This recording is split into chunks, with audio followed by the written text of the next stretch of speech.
potkulauta. Mut hei, vaikka mulla on tänään potkulauta, niin mä aion tänään vähän valittaa. Jos kuulostaa mukavalta valittaminen, katso tästä eteenpäin.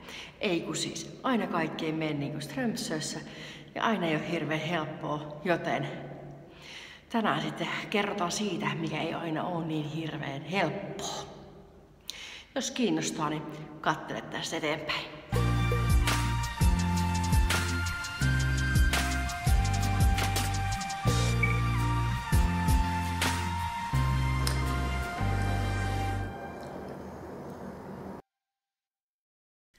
No niin, kaikki ei tosiaankaan aina ole niin helppoa.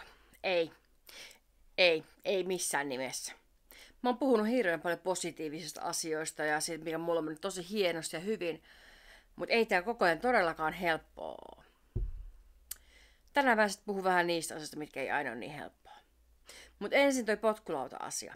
Mulla on ollut tavoitteita. Siinä kohtaa, kun mä aloitin tämän homman vuosi sitten tammikuussa, niin mä jossain kohtaa tajusin, että mä haluan tämmöisiä konkreettisia tavoitteita. Ja ensimmäinen mun konkreettinen tavoite oli silloin, kun painoin 117 kiloa, että kunhan mä pääsen alle 110 kilon, niin siinä kohti mä haluan mennä trampoliinipuistoon, koska trampoliinipuistojen painorajat on 110 kiloa. Seuraava tavoite mulla oli se, että kun mä painan alle 100 kiloa, niin mä ostan itselle potkulaudan. Se meni rikki jo joulukuussa, mutta nyt mä ostin sen potkulaudan vihdoin tammikuussa. Ja nyt näitte mun ensimmäiset ajelut sillä ulos, että sillä ei ole vielä mitään asiaa. Mut mulla on potkulauta. Mulla on paino tällä hetkellä 92 kiloa suunnilleen, mikä tarkoittaa sitä, että mulla on vuoden aikana tippunut painoa 25 kiloa kokonaisuudessaan. Viime kesäkuusta, mitä on tiedossa ja mitä on mitattu, niin mun vyötärön ympärys on pienentynyt 20 senttimetriä. Et silleen, tää on nyt se tilanne tällä hetkellä. Mut sitten ne vaikeat asiat. Niin. Juominen. Mulla on vesipullo. Pitäis muistaa juoda... Sori, mun kännykkä piippailee tuolla ihan sama. Pitäis muistaa juoda se 1,5 litraa päivässä.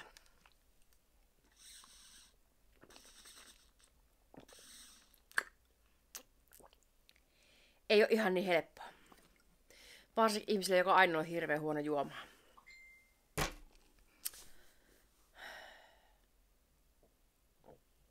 Yrp. Röyhtäily.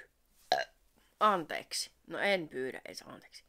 Se on ihan hirveä, siis kun on tehty asiat, että se juot, niin sua röyhtäyttää ja se syöt, niin sun maha murisee ja jumalauta ilmavaivat. Ne on ensimmäisen kuukausien aikana, niin se piereskelyn ja röyhtäilyjen määrä on jotakin, se on eeppistä. Meillä oli hyvät keskustelut tästä viikko sitten tuossa Lilen niin kuin vertaistukitapaamisessa.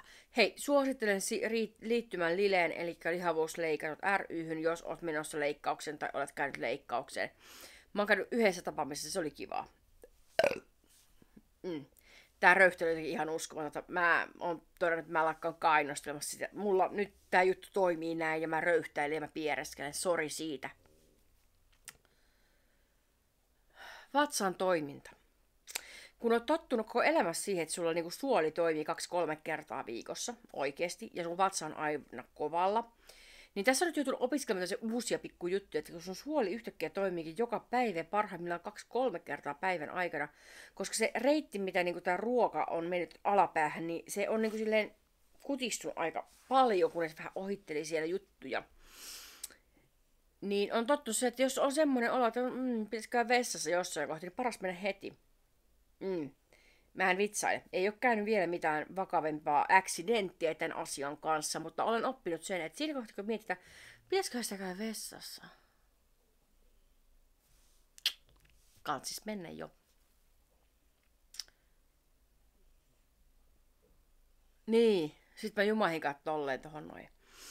Tietenkin nyt se, että mulla nyt on tällä hetkellä päällä imeytymishäiriö tai sisäinen verenvuoto, joku tämmönen vielä ei tiedä. Mulla on gastroskopia ensi viikolla, jolloin tiedetään enemmän. Mutta tällä hetkellä mun hemoglobiini on 112, 111, mun ferritiinit on 9, 10 ja mulla on rautalääkitys. No se, että mulla on anemia, niin mua väsyttää. Mulla on punasolut liian pieniä ja niitä on liian vähän. Niin on vähän tuntunut voinnissa ja mä nukun 12 tuntia vuorokaudessa. Ja yritäpä siinä sitten tehdä töitä ja liikkua. En ole jaksanut liikkua 2 viikkoon. Tammikuun ekan viikon jaksanut tosi hyvin. Sen jälkeen on jaksanut. Mulla on kissa hepuloi tossa. Mitähän muuta tämmöisiä vaikeampia juttuja. Mä en valita siitä, että kuinka vaatteet on liian isoja, se ei ole ongelma. On, mutta se ei ole oikea ongelma.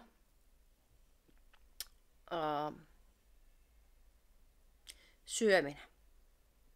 On päivät, ei vaan tee mieli syödä. Ei vaan jaksa. Tänään on vähän semmonen päivä. Mun pitäisi syödä, mun pitäisi saada se 80 grammaa proteiinia. Mutta kun ei vaan tee mieli tänään. Ei tee mieli. Mut pakko syö, perkele. Mä aloitin mun aamun tänään, mä söin banaania ja mandariinin. Eli ei proteiinia. Sitten mä söin dumplingeja lounaaksi, eli jonkin verran proteiinia. Sitten mä söin suklaakuorittuja mansikoita. Ei siis proteiinia. Sitten mä söin juustopalan, siinä on vähän proteiinia. Sitten mä söin verilättyjä. Niissä oli hyvin proteiinia. Noniin, jotain hyvää tänään. Veriohukaisia. Aion vetää tänään vähän lisää veriohukaisia, koska mun pitäisi saada toi hemoglobiini oikeasti ylös ja rauta ylös. Mulla on hepuloiva kissa tuolla. Sitten lääkkeet. Mulla tuli tänään taas muutoksia mun lääkityksiin. Mun aamulla pitää vetää tyroksiinia ja tyroksiinin yhtä aikaa tyroksiinin kanssa minä en saa vetää kalkkia. Enkä saa vetää rautaa. Sitten mun pitää ottaa aamulla rauta. Joka otetaan niinku tyroksiinikin, mutta kun en saa ottaa yhtä aikaa. Eli mun pitää tyroksiinissa 2 tuntia odottaa, niin mun pitää ottaa sitten rauta. Tai siis lääkäri sanoo, tai siis niinku farmaseutti sanoo, että 4 tuntia, mutta mä 2 tuntia saa nyt luvan riittää, sori siitä. Koska kohta sen jälkeen, kun mä oon ottanut rautaa, niin mun pitää ottaa vitamiinit ja siinä on kalkki. Ja kalkki ei saa ottaa yhtä aikaa raudan kanssa. Ja kalkki eikö hyvä ottaa 2 kertaa päivässä ja eri aikoihin, että imetys paremmin. Mutta kun sit mun pitäisi ottaa vielä illallakin tota rautaa, niin mä en voi vetää lääkkeitä 5 kertaa päivässä. Mä nyt yritän vetää 4 kertaa päivässä. Mutta tää lääketetris, että milloin mä voin ottaa mitäkin, niin on muuten vähän rasittavaa. Sitten tässä on tämmönen aamukissa, joka ei ole yhtään rasittava. Se on oikein ystävällinen aamukissa. Se on minun kaveri. Niin. Lääketetris on aika ärsyttävää. Eikä ole helppoa. Sitten se painon jumitus. Se painon jumitus kuuluu tähän asiaan. Se on ärsyttävää. Mä en vedä sitä hirveästi stressiä, mutta se tekee sitä. Mulla nyt joulu-tammikuun vaihteessa, joulukuun lopussa, niin mulla paino jumitti 4 viikkoa 95 kilossa. Eka 95, sitten 95,2, viikkoa myöhemmin taas 95, sitten taas mennään viikkoa 95,1. Sillä saatana, eikö nyt vois mennä sen alle se 95? No en voi lälläskääkkää, en voi. Sitten menee viikko. Ja paino tippuu 92,7. Se tippuu sitten melkein 2,5 kiloa silleen sitten viikossa näin. Asia selvä. Jumitukset kuuluu asiaan. Mä en niistä stressaa, mutta totta helvetissä se ärsyttää. Kun se käy joka päivä. Mä käyn joka päivä alla, koska mua ei niinku siis se päivittäinen hirveästi ahista. Mutta sitten kun se viikkotolkulla on sama, mulla on Excel, johon mä joka maanantai kirjaan painon. Niin sitten kun sä näet, että viikkotolkut se on se sama 95, niin sit se alkaa ärsyttää. Tällä tavalla se vaahalle välillä. Joo. Mikähän muu mua ärsyttäisi? Mua ärsyttää tällä hetkellä se, että mä en jaksa liikkua. Kun on anemia, niin ei jaksa liikkua. Mulla tekisi mennä salille, mutta kun mä nukkuisin mieleen sen 12 tuntia vuorokaudessa. Niin ja sehän ei sitten pidä paikkaansa, että kun sulle sanotaan ennen leikkausta, että koskaan enää ei tarvitse tehdä sulle gastroskopia, kun se on tämän kerran tehty. Mulle tehdään ensi viikolla gastroskopia. Taas letkua nielemään, yes. No ei, se pitää tehdä. Mitä muuta mua voisi ärsyttää tällä hetkellä liittyen tähän tilanteeseen? Se, että mä en kehtaa mukaan näyttää mun lappu, että voisinko mä saada lasten annoksista puoleen hintaan tai jotakin. Siis oikeesti, miksi jos mä en muka kehtaa? Mulla on 2 desin vatsalaukku. Ja musta ihan naurattaa maksaa 14 euroa buffetista, kun mä syön saatana 10 kokoisen palaseen jauhelihapihiviä. Ja siis tää on ihan mun ongelma, ei yhteiskunnan ongelma. Mutta pitäisi vaan opetella näyttää sitä.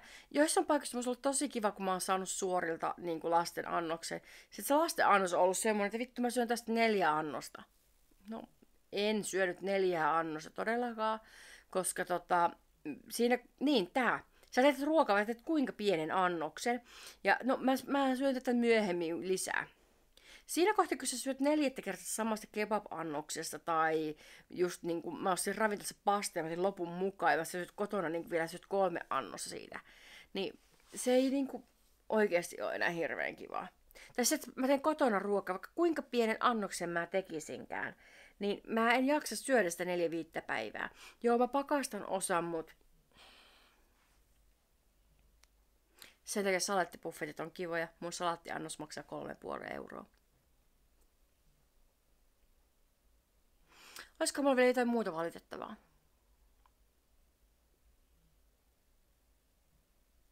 En mä nyt hirveästi tällä hetkellä valitettavaa enempää keksi.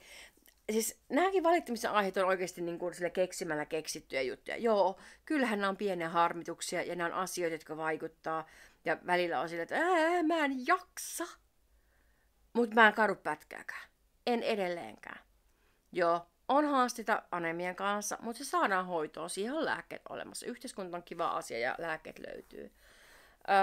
Vettä pitää juoda. No mun atopia räjähtää, jos mä en muista juoda. Atopia kyllä muistuttaa, että juo. Mulla on iho revennyt, koska mä en ole muistanut juoda.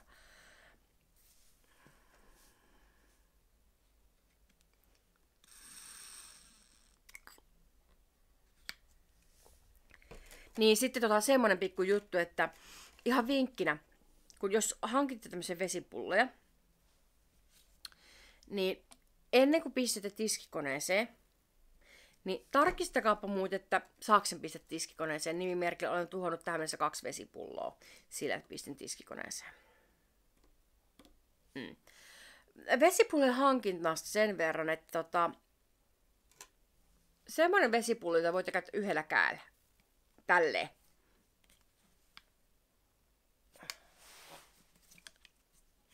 Noin. Tälleen yhdellä kädellä.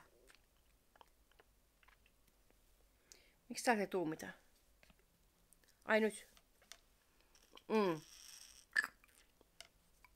Ei ole tarpeeksi auki. Tämä on tänään postissa tää vesipullo. Niin vesipullon hankinnassa. Kansi hankkea semmonen vesipullo, joka on oikeasti käytössä yhdellä kädellä, sitten kun sitä oppii käyttämään. Ja semmonen, jonka voi tiskata tiskikoneessa. Mut joo, tämmöistä valitusta tällä kertaa. Oikeasti kaikki on ihan hyvin. Valitukset on tosiaan aika pitkälti keksimällä nyt keksitty, että mitä nyt pitää valittaa. Ainut mikä mulla niin oikeasti tuottaa eniten tuskaa tällä hetkellä on tää mun lääkityksien kanssa niin tasapainottelu, että millä mä voin ottaa mitäkin. Mutta se nyt valitettavasti vaan on näin ja sen kanssa on elettävä. Kyllä tää tästä niin ohi menee, vaikka välillä vähän vituttaa. Mä löydän siihen kyllä rutiinin. Pääsääntöisesti mä oon tosi tyytyväinen edelleen kaikkeen. En edelleenkään kadu hetkeäkään sitä, että mä oon lähtenyt tähän prosessiin mukaan. Mut hei, tämmönen valitusvideo tällä kertaa. Ensi kerralla mä voisin tehdä vaikka arvostelun vesipulloista, koska tästä videosta menisi vahingossa tulla sellainen. Mulla on aika monta vesipulloa nimittäin. Ja voisin sanoa niistä pari sanaa, että mitä mä oon huomannut aika oleelliseksi vesipullon valinnassa tässä kohti. Kiitoksia kun katsoit tänne. Tykkää ja seuraa ja kommentoi itsellesi, mikä sua vituttaa tänään. Kiitti, moi!